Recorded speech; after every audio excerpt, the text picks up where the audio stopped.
کیسے انقلاب ہوا کہ یزید جیسے ملعون نے اہل بیت علیہ السلام کو آزاد کر دیا، جو بالکل ترس نہیں کھاتا تھا، جس کے دل میں کوئی رحم نہیں تھا، کیوں اس نے آزاد کیا؟ میں یہ مفہوم پیش کرنا چاہتا ہوں مصائب سے پہلے۔ کون سی ایسی شے تھی جس کی وجہ سے وہ خوف زدہ تھا، ڈر گیا تھا؟ اس کے دل میں کوئی ایمان تو تھا نہیں، وہ خدا ہی کو نہیں مانتا تھا، پیغمبر کو نہیں مانتا تھا، تو اس نے آل رسول کو کیا ماننا تھا؟ نہ قرآن کو مانتا تھا، ہے نا؟ اشعار شیعہ سنی تمام مورخین نے لکھے کہ اس کے ہاتھ میں شراب کا جام تھا، قرآن کے ورقے رکھے ہوئے تھے، اس پہ رکھتا جاتا تھا شراب کو۔ جب وہ اہل بیت کو لایا گیا اور بار بار یہ اشعار پڑھتا تھا، لعبت ہاشم بالملک فلا وہی نزل ولا ملک جاء، یہ بنی ہاشم نے کھیل کھیلا، ایک کو نبی بنا دیا، کسی کو علی کہہ دیا، کسی کو حمزہ، اور یہ بنو امیہ کو نیچے دکھانے کے لیے کہہ دیا کہ خدا ہے، نہ خدا کو مانتا ہوں۔ یہ یزید کہہ رہا تھا شراب پی کے، نشے میں شراب کے، جب آل رسول لائے جا رہے تھے، کہنا میں خدا کو مانتا ہوں، نہ رسول کو، نہ قرآن کو، نہ وحی کو، کسی چیز کو نہیں مانتا، یہ سب کچھ معاذ اللہ استغفر اللہ رب اللہ، یہ سب کچھ جھوٹ ہے، یہ بار بار کہہ رہا تھا۔ تو بعض لوگ بعض کا نادانی میں کہتے ہیں وہ صرف اہل بیت کو نہیں مانتا تھا، باقی سب کچھ مانتا تھا۔ یزید کسی شے کو نہیں مانتا تھا، نہ خدا پہ اس کا ایمان تھا،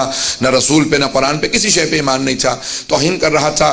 اس لیے زیدان گرامی علیہ السلام نے کہا کہ اس نے پوری کوشش کی کہ جتنے بھی آثار ہیں وہ ختم کر دیے جائیں۔ اب وہ میں ایک خطبے میں پیش کر چکا ہوں جناب زینب کبریٰ کے متعلق، جو میں نے خطبہ پیش کیا تھا اس میں تفصیل سے نے پیش کیا کہ بی بی نے پورے دربار کا ماحول منقلب کر دیا تھا، اس لیے اس نے خطبے کی امام سجاد کو اجازت دی تھی، وإلا اجازت نہیں دینا چاہتا تھا۔ امام خطبہ دیتے تھے، زنجیروں میں ہاتھ ڈال کے وہ بٹھا دیتے تھے، توق جو خاردار تھا گلے میں اس کو ہلاتے تھے، امام دوبارہ بٹھا دیے جاتے تھے کہ نہیں آپ خطبہ نہیں دے سکتے، کیونکہ یزید جانتا تھا اگر امام نے ایک خطبہ دیا تو پورا انقلاب برپا ہو جائے گا۔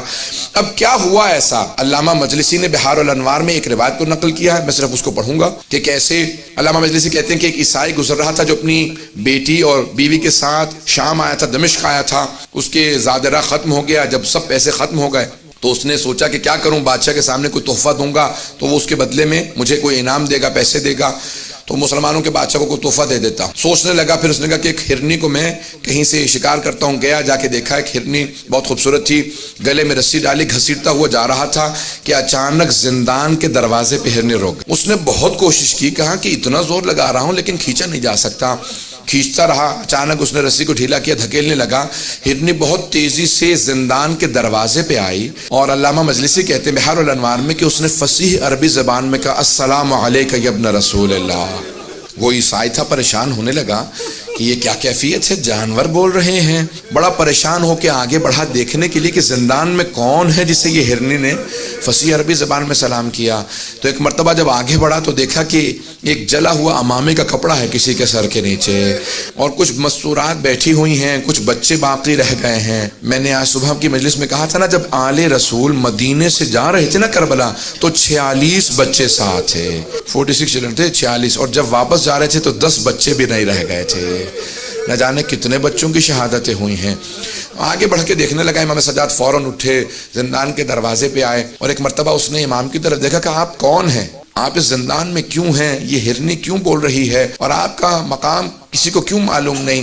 امام نے ہرنی کی طرف دیکھا، دیکھنے کے بعد کہا کہ یہ ہرنی مجھ سے صرف اتنا کہہ رہی ہے کہ مجھے اتنی دیر کی مہلت دلا دیں، میرے 2 بچے ہیں اس پہاڑ کے پیچھے، میں انہیں دودھ پلا کے واپس آ جاؤں۔ امام نے پلٹ کے اس عیسائی سے کہا میں تجھے ضمانت دیتا ہوں یہ ہرنی واپس آ جائے گی، بس اسے اتنی مہلت دے دے، اپنے بچوں کو دودھ پلا دے۔ اس نے فوراً اس ہرنی کو آزاد کر دیا، کہ میں نے آپ کی وجہ سے اسے آزاد کر دیا، یہ ہرنی آپ سے مہلت مانگ رہی ہے، یہ آپ کو کیسے معلوم؟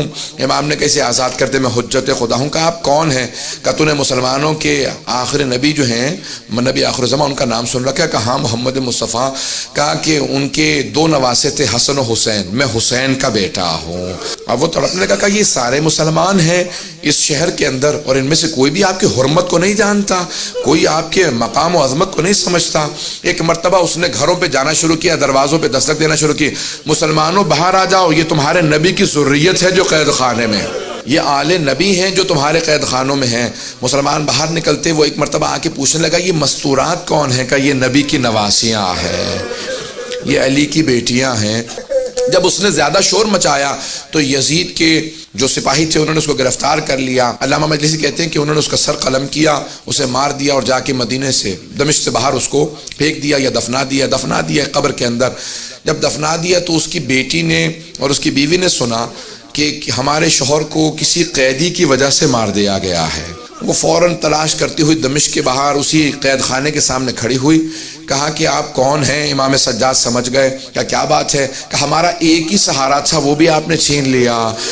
امام نے ایک مرتبہ اعجاز سے زندان کے دروازے کھلے، کہا میرے ساتھ چل، اور امام اس مقام پہ پہنچے جہاں پہ قبر تھی، کہا پروردگارہ میری مظلومیت کا واسطہ۔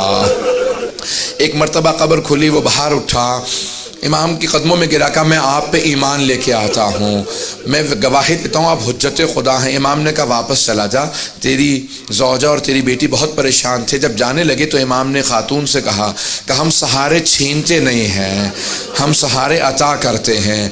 بس اس کے بعد ایک مرتبہ ایسا ماحول بنا، ہر دمشق کے گھر کے اندر باتیں ہونے لگی کہ کوئی یہ قیدی یہاں آل رسول ہیں، وہ عیسائی کہہ کے گیا تھا۔ اب ہر جگہ پہ جب باتیں ہونے لگی یزید کے خلاف، سب لوگ گفتگو چیمیں گوئیاں کرنے لگے کہ یزید نے آل رسول کو قیدی بنا رکھا ہے۔ تو یزید نے کہا ان کو یہاں سے بھیج دو، واپس مدینے چلے جائیں، اب یہ میرے خلاف کچھ نہیں کر سکتے، یہ بیویاں ختم ہو چکی ہیں، ان کو قید کے اندر اتنی مسلسل سختیاں آئی ہیں کہ یہ میرے خلاف کچھ نہیں کر سکتے۔ ایک مرتبہ اس نے کہا کہ میں آپ کو آزاد کرنا چاہتا ہوں، میں آپ سے سوال کروں، اگر کسی دو گروہوں میں جنگ ہو، شرائط وہ رکھتا ہے جو جیتتا ہے، شرائط وہی رکھتا ہے جو جیتتا ہے۔ تو ایک مرتبہ یزید نے کہا میں آپ کو آزاد کرتا ہوں۔ امام سجاد نے کہا ہماری کچھ شرائط ہیں، شرائط پوری کر دے، ہم واپس چلے جائیں گے۔ کہا کیا شرائط ہے؟ کہ پہلی شرط ہے شہداء کے سروں کو واپس کر دے، دوسری شرط یہ ہے کہ جو تبرکات لوٹے تھے تبرکات کو لوٹا دے، اور تیسری شرط یہ ہے کہ ہمیں یہاں پہ رونے کے لیے ایک مکان دے دے، ہم اب تک کھل کے رو نہیں سکے ہیں۔ بس بھئی آپ پہ اور مجھ پہ تو کوئی پابندی نہیں ہے، بیویوں کے گریے پہ بھی پابندی تھی۔ آج سنیں گے مصائب کو، بس بھی بس ایک چراغ رہنے دیجئے گا، اب سنیں گے مصائب کو، یہ چراغ بجھا دیے گئے تاکہ کوئی رونے میں حیا نہ کرے، کوئی رونے میں شرم نہ کرے۔ لیکن پھر بھی کچھ دیر بعد یہ چراغ جلا دیے جائیں گے، ہمیشہ تاریکی نہیں رہے گی۔ ایک 3.5 برس کی بچی تھی، وہ ہمیشہ یہی سوال کرتی تھی اماں دوبارہ کبھی چراغ بھی جلیں گے، کبھی روشنیاں بھی ہوں گی۔ ایک مرتبہ مکان دیا کہ آپ یہاں پہ گریہ کر سکتے ہیں، ساری بیویاں زمین پہ بیٹھی گریہ کر رہی تھی، روتی جاتی تھی، کوئی مصائب پڑھنے والا نہیں تھا۔ ایک بی بی آواز دیتی تھی واہ حسینہ، ساری بیویاں رونے لگتی تھی۔ جب خاموش ہوتی دوسری بیوی کہتی واہ عباسا، پھر جب خاموش ہوتی کوئی بیوی کہتی واہ علی اکبرا، پھر کوئی کہتی واہ علی اصغرا، واہ قاسمہ۔ بس شہداء کے نام آتے تھے، مصائب ذہن میں آ جاتے تھے۔ کسی کا لاشا پامال ہوا ذہن میں آتا تھا، کسی کے چھوٹے سے لاشے کے گلے میں تیر لگنے کے مصائب ذہن میں آتے